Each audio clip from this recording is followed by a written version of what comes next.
Saudara-saudaraku, Bapak, Ibu, dan anak-anak, selamat berjumpa kembali dalam Renungan Hari Rabu. Kiranya Tuhan menolong kita untuk terus menghayati dan menjadi pelaku-pelaku firman-Nya. Kita akan bersama-sama merenungkan firman Tuhan yang diambil dari kitab Yesaya, pasal 41 ayat 14 sampai ayat 20. Sebelum kita membaca Alkitab dan merenungkannya, mari kita berdoa. Ya Bapa, kami bersyukur karena Engkau selalu memelihara kami dan juga memberikan hikmat dan pengertian kepada kami untuk kami lakukan. Saat ini ya Bapa, dengan kasih sayang-Mu, kami mau merenungkan firman-Mu lagi. Ya Bapa, bersabdalah kepada kami, karena kami sudah siap untuk menerimanya. Di dalam nama Tuhan Yesus Kristus, Juru Selamat kami berdoa. Amin. Firman Tuhan dari Yesaya pasal 41 ayat 14 sampai ayat 20. Demikian bunyi firman Tuhan. Janganlah takut, hai si cacing Yakub. Hai si ulat Israel, akulah yang menolong engkau. Demikianlah firman Tuhan. Dan yang menebus engkau ialah yang Maha Kudus, Allah Israel.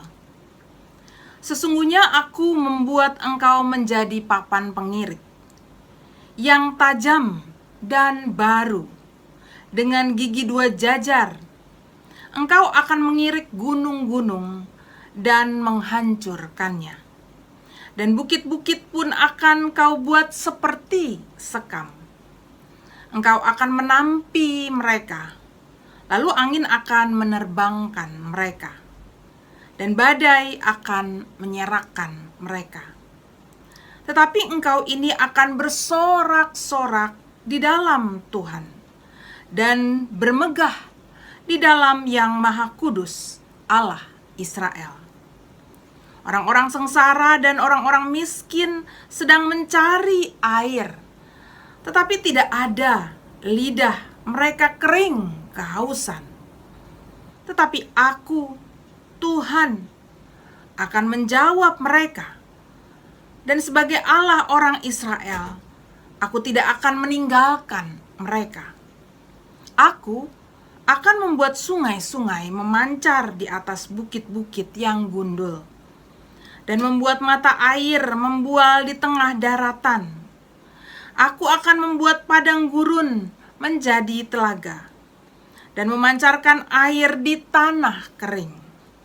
Aku akan menanam pohon aras di padang gurun, pohon penaga, pohon murat, dan pohon minyak. Aku akan menumbuhkan pohon sanobar di padang belantara, dan pohon berangan serta pohon cemara di sampingnya, supaya semua orang melihat dan mengetahui, memperhatikan dan memahami bahwa tangan Tuhan yang membuat semuanya ini, dan yang Maha Kudus, Allah Israel, yang menciptakannya. Demikianlah firman Tuhan. Berbahagialah kita semua yang suka merenungkannya dan yang memelihara dalam kehidupan kita sehari-hari. Haleluya. Bapak, Ibu, saudara-saudaraku, dan anak-anak, judul renungan hari ini adalah Cacing yang Punya Tuhan.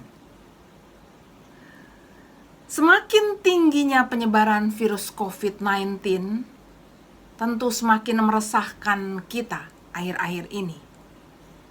Selain begitu berbahayanya virus ini, namun juga penyebarannya begitu cepat.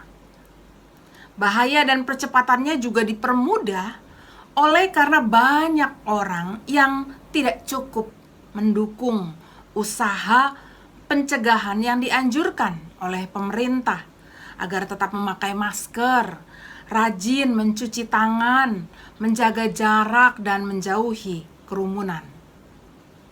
Banyak yang tidak mempercayai betapa berbahayanya virus ini.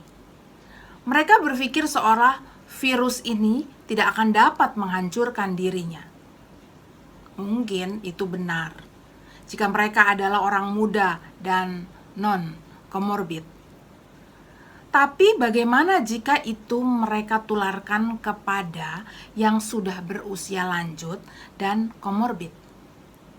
Karena tiap orang bisa menjadi OTG. Bapak, Ibu, saudara-saudaraku, dan anak-anak, jika mereka belum pernah merasakan kehilangan saudara atau kekasih hatinya karena penyakit ini, itu bukan berarti bahwa mereka tidak akan pernah bisa mengalaminya suatu hari, bukan? Atau suatu saat. Oleh karena itu, dalam masa seperti ini, hendaknya tiap orang memiliki kepekaan, rasa empati, berbela rasa sedemikian rupa, sehingga mereka mau ikut serta dalam kerjasama menghindari penyebaran penyakit ini. Saudaraku, Bapak, Ibu, dan anak-anak, kita ini bagai cacing yang tidak berdaya di tengah situasi masa ini.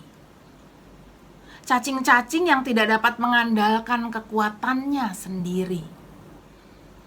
Itulah sebabnya kita kini dihantarkan oleh masa ini untuk mengakui bahwa dengan sungguh Tuhanlah yang berkuasa atas kita. Dialah sesungguhnya yang menentukan waktu hidup kita di dunia ini. Tidak ada yang dapat menjadi tempat kita bersandar selain kepada Dia.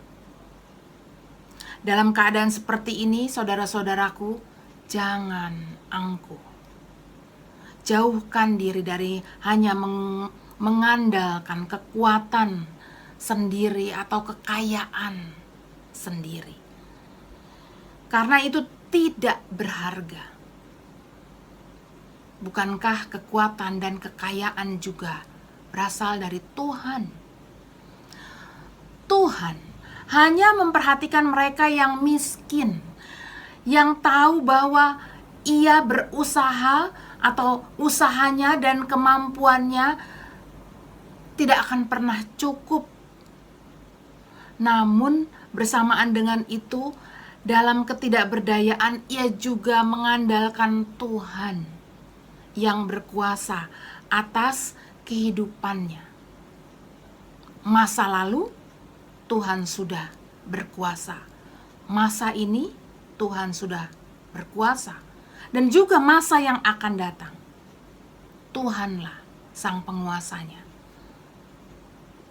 Demikianlah kita akan tetap melihat bahwa di satu sisi kehidupan ini adalah kehidupan yang mesti diperjuangkan, dikerjakan, diusahakan untuk tetap kita miliki, dan juga bagaimana kita bisa menikmatinya.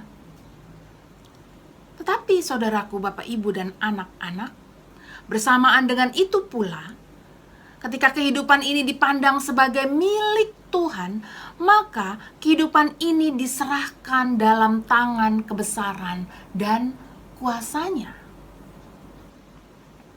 Apapun yang mungkin terjadi di luar kendali kemanusiaan kita, kita menerimanya dan terus akan menjalani kehidupan ini dengan segala kebijaksanaan dan hati yang terpaut kepada Tuhan.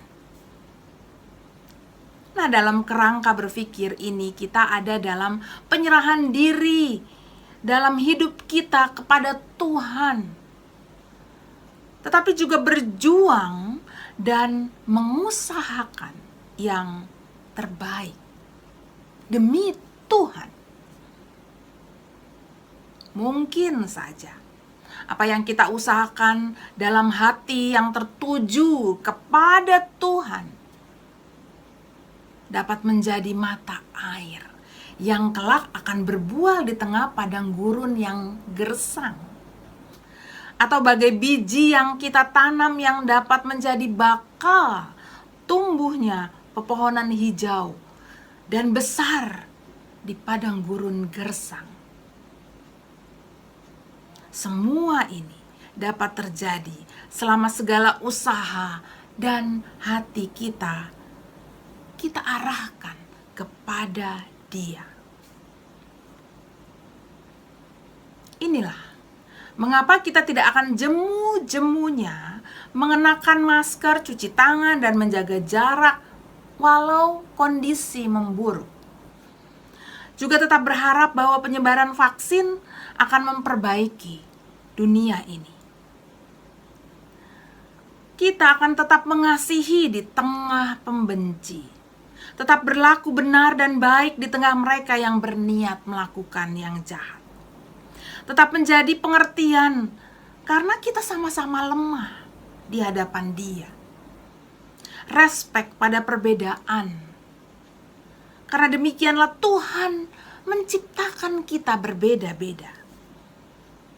Kita tidak akan mengubah segalanya yang indah dan sungguh amat baik yang Tuhan sudah karuniakan kepada kita.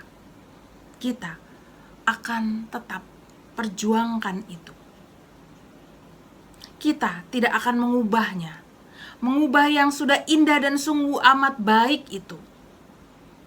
Juga apabila mereka yang tidak melakukan demikian sama seperti kita atau mereka yang menentangnya, kita tetap akan mempertahankan yang indah dan sungguh amat baik itu. Mengapa saudara-saudaraku? Karena kita tahu bahwa kita ini adalah cacing yang bekerja dan bersandar pada Tuhan. Tuhan menolong Bapak, Ibu, saudara-saudara sekalian dan saya. Amin.